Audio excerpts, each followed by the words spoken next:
To start with, ladies and gentlemen, Mr. Speaker, I would like to remind you that to win this debate, the government has to prove that starting the streaming at an early age will have more benefits than harms.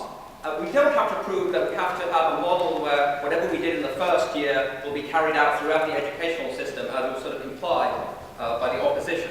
Okay, so before I get into the substantive points, just a couple of points of rebuttal. First of all, the opposition said that being put in a different class from some of your peers, if you know that those ones happen to be the ones who are better at mathematics or whatever, will erode your confidence. Well, we think that this is ridiculous compared to the situation that you're in a class and you come out worse consistently. We think that that's obviously much worse for your confidence than just being in a group where other people are learning at your own pace. Okay, the second one was about the corporate culture. It's a small point. They said, well, it's arbitrary to take these early grades, and we shouldn't allow any testing because it gives more information that companies can use. Well, as they said, this is when they don't have better information. By all measures, two candidates are equal. We say if this is still an objective test, it's better than saying, well, I like this guy's shirt better. Yes, sir. Is pace of teaching the only difference in ways that kids learn and ways that teachers teach? No, of course it isn't. And I'll get to that in my substantive material. So I'm going to start by explaining what the impact of this motion actually has on the culture of competition. And I'll get back to the learning bit at the end of my speech. So the idea here is that we introduce at an early age the idea that you can be put in different classes. We think that this is important because we are stuck in a kind of 19th century model where, because it's just simply easier to do and we can't figure out anything better, we group people according to what year they were born in. We say that you are forever going to compare yourself to this group of peers that is selected based on age only. We think that this way of working, it doesn't really work in adult life anyway. We don't see a lot of 50-year-old people say, oh my God, I'm a failure because another person my age is the Prime Minister. That doesn't happen. We don't learn.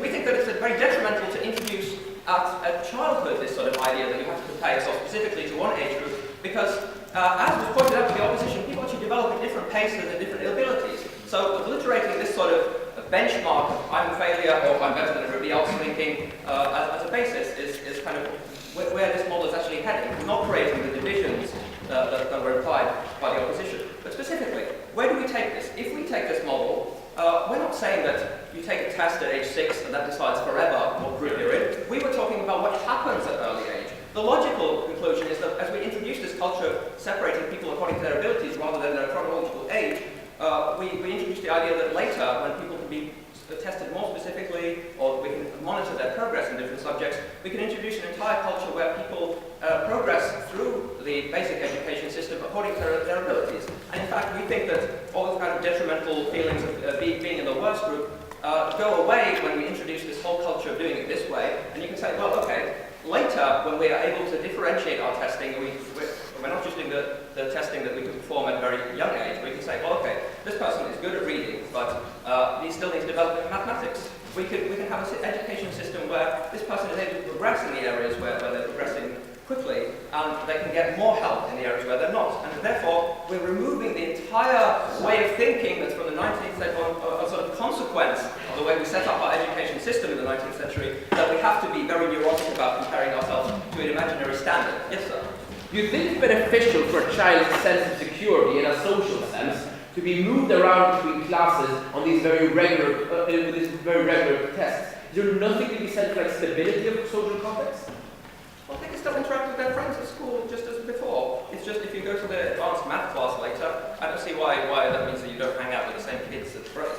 I think this connection is something that's made up by the organization, and it's incumbent upon them to prove that it's a real effect. Okay, so moving on. Next, this was already touched upon by the first half in the government side, but I'd like to talk a little bit about the psychology of learning and how our model is really using the best knowledge of psychology of learning and also what we know about what makes successful people. So there was a lot of talk about, listening to the first half, it sounded like there was a debate about we have some sort of social Darwinism of segregating people versus some sort of a Swedish model of everybody's the same. Well, we don't think that that's what the model is applying. We think that so what is really important to success? We know that IQ predicts your academic success, but what predicts your success in life, in your professional life?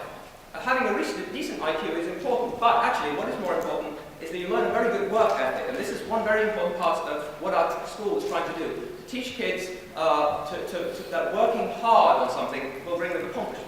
So, in the current system, where we put everybody together and we don't allow them to progress according to their own abilities, the top students feel really frustration.